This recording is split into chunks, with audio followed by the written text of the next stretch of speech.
So, the topic of Linux distros is a really weird place to be in my head. Now, nobody actually wants to go up there. It's very empty and desolate and apocalyptic at some points. But when I think of Linux distros, my journey to where I'm at now when it comes to considering these things is completely different than it was even a year ago. Over the course of my time making YouTube content, I've gone from I'm a distro hopper, I like trying new distros absolutely matter, to distros don't matter whatsoever. And even as of a year ago, if you'd asked me, I would have told you distros do not matter. Like, you can use whatever distros. It's Linux underneath it. And really all that changes when you change to a different Linux distro is the package manager and the pretty bits on top of it, right? And even that, for the most part, is going to be pretty much the same. But I've changed my mind. Distros do matter. Now, let me explain. Because for me, and for people who you have used Linux for some amount of time, I'm not going to put like a timestamp on it, but if you've used Linux for a while and you've put the effort in and you've learned a lot about Linux and you know how to troubleshoot and you know what you like and you know how to do things and you can get in the terminal and fix something if you need to, you can do all these things. For you, chances are distros just don't matter. Just like me. I'm pretty good at Linux. Now, am I the best at Linux? No. I'm not that arrogant, but I'm somewhat arrogant in thinking that, yeah, I'm pretty good at Linux. When something's wrong and something breaks, I can fix it. And if I can't fix it, I have friends who can help me fix it. New users don't have that same experience or knowledge base, and it's sometimes hard for us old beards and the people who have older beards than we do. Not that I have a beard anymore; I shaved that shit off, and not that it was ever much of a beard, anyways. It's hard for us old folk who have used Linux for some appreciable amount of time, whether it's 10 years or 20 years or 30 years, to remember what it's like to be a new user. And if you are a new user, distros do matter to you. They should matter to you because they will play a big role on whether or not you're going to stay on Linux. And I just made a video not too long ago about the LTT challenge. And one of the things about the LTT Linux challenge that people probably notice is that distro choice did make a difference in how their experience went. A couple of the fellows there made different choices and had better experiences, where Linus chose Papa West and got screwed again, right? So if you're a new Linux user, a lot of times that's going to be your experience, whether it's because of hardware incompatibilities or pieces of software just not working the way that you expect them to, or a desktop environment being a piece of crap like Cosmic is. Whatever the experience is, your experience with that particular distro is going to shape your view of Linux as a whole. And that's a big deal. A lot of times, if you have the courage and you have the means to do so, or in the patience and all that stuff, you may hop to a different distro, or you may go back to Windows. But distros, when you're a new user, shape your opinion on Linux, whether that's for good or ill. And that's a big deal. So when I say distros don't matter, it's not true for everyone.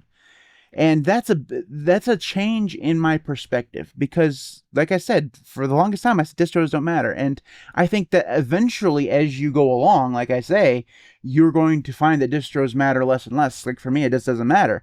But as a new Linux user, if you're just coming here, distros do matter to you. Your choice of distro does matter, and that's a problem, because there are a ton of distros. Now, if you're not using Linux yet and you're just kind of thinking about it, one of the first things you'll have to do is choose a distro. In fact, that may be the first thing you have to do. And that is a hard choice. Not necessarily because there are a lot of right choices, even just because there's a lot of bad choices out there. And there's just a lot of choices, period. And that means that you're going to have to find a source of information that can give you an idea of what's going to work for you. And unfortunately, that that source of information isn't readily available. It's just, it really doesn't exist, to be honest with you. There's a reason why I often say distro hop until you don't have to anymore. That should be the point of view of every new Linux user. I'm going to distro hop until it works for me. because eventually you'll get there. And unless you have serious software limitations, like you can't find an alternative to something you absolutely have to have, like you're in CAD or 3D modeling or something like that, then you may not ever find a solution for yourself. But if you're having hardware problems or general software problems like OBS not working or audio not working or whatever, and you can't fix those things, distro hop until it works. Because eventually you'll find a distro that probably works better on your particular set of hardware than what you first initially tried, right? The problem, like I said, is just that there's so many distros. Like you can name, I think if you're in Linux community, you probably can name 30 of them right off your top of your head without even thinking of anything. And that's just the top of the iceberg. Like there's 600 or 700 or 1,000 different distros out there. And it depends on how you count non-maintained ones or maintained ones or ones that are only maintained every once in a while. It's a big deal. Like there's a whole bunch of distros out there. And because Linux do matter to new users, they have to make that choice. And that choice is impossible. It's if you don't know what you're doing, making a choice, an informed choice, is impossible to do. And that means you have to go rely on sources that are probably pretty shit. Like a top 10 listicle on the internet that was written 8 years ago on make use of. First off, don't go to make use of, please. I know Google likes to rank their articles really high, but I promise you the people writing those things don't know any better what best distro is than I do. I couldn't tell you what the best distro is. It varies from user to user. It just doesn't exist. And if anybody tells you that there's a best distro, they're lying to you or they have an agenda. That's just the way that it is. So that may be your source of information, or you may be having a trip with ChatGPT or Claude, and you go ask them what the best distro is for me. I'm not discounting the fact that ChatGPT or Claude may give you a good answer, okay? AI is full of good stuff. It's also full of bad stuff, and your mileage may vary on that. It really does depend on how good you are at prompting, telling it exactly what you have in terms of hardware and software needs, all that stuff. Then maybe you do get a good answer, and maybe that gives you a good starting off point. But trusting it is hard to do when you know that it's relying on the same articles you'd find if you went and Googled shit. It's still the same information, just put out there in human readable form. You know what I mean? It's just the truth. So what's a new Linux user to actually do? If I'm right and distros do matter, where do you actually start? And I think the answer to that question is Ubuntu. Okay, now hear me out. Ubuntu, for the longest time, was the default distro. Yeah, and I know that people who hate Ubuntu, of which there are many, don't want to hear that. They don't want to hear that Ubuntu was the default distro from like 2008 to 2017 or whatever it was. I don't know if there's an actual date range there where you can kind of plot the rise and fall of the Ubuntu desktop. But for a long period of time, it was the default. And I think that friends in the Linux community, we have to make it the default again. Or Linux Mint. I mean, I'm open to both of them, but we have got to have a starting point that we all agree on. We have to. We cannot sit in a situation where Linux is finally breaking through to the masses. Windows has fucked themselves over so much, pardon my language, that people are finally looking for alternatives, and they're looking at Linux and we're ruining it because of the nature of open source. Now, I don't want to change the nature of open source, but we have to, as a community, agree to say, hey, you know what? Linux Mint, that's where you start, okay? That's the one that you start with. Will you end up there? I don't know. Maybe not. Maybe it won't work as well for you. Maybe games won't work. Maybe audio won't work. Sometimes that happens. We can't help it if that's the way that it is. Find yourself a different distro. Maybe it'll work on there, or maybe you can fix it. You have to kind of learn and tinker as you go. That's just going to be the way that it is, and if you don't like that, then you're probably not going to make it on Linux for very long anyways. But if you can put in the patience to learn and find the distro that works best for you, you're going to flourish here. But you have to have a starting point, and we can't just say, go online and find the best distro, because that doesn't exist. It's not there. It's not a real thing. And that's a big deal. Every time, a lot of influencers, including Linus and a whole bunch of others, have switched to Linux or done Linux challenges over the course of the last year. And one of the things that is universal across all of them is them trying to figure out what distro to start on. And all of them get their information from sources that just don't have their best interests at heart. Either they don't know what they're talking about because they're just some copywriter sitting in the back room, doing the same Googling that they just did, the new user just did, or the articles are like 10 years old, you know what I mean? Like 10, 15 years old, or just not updated very often, or whatever happens to be the case. The source of information is not very good. And unfortunately, like I said, the source doesn't actually exist that can give you the proper answer to the question, what's the best distro for you? You have to get on there and try the distros. You have to. That's the reason why distros matter. So I've rambled on enough. So the point of my video, just to kind of conclude things just a little bit, is that as I get older and as I move on through my Linux journey and do the things that I do, one thing that I've realized is that there's a vast ocean of difference between my knowledge base and my friends' knowledge base, the people who know Linux as well as I do, and those who are first coming on the scene of Linux. And it's really hard for us as older guys, as people who have used Linux for a long time, to have empathy for those people who are just coming onto Linux. And we give them bad information a lot. And we look down on them a lot. And we talk about them, making poor choices a lot. And instead of helping them, we've made it harder by all having our own opinions.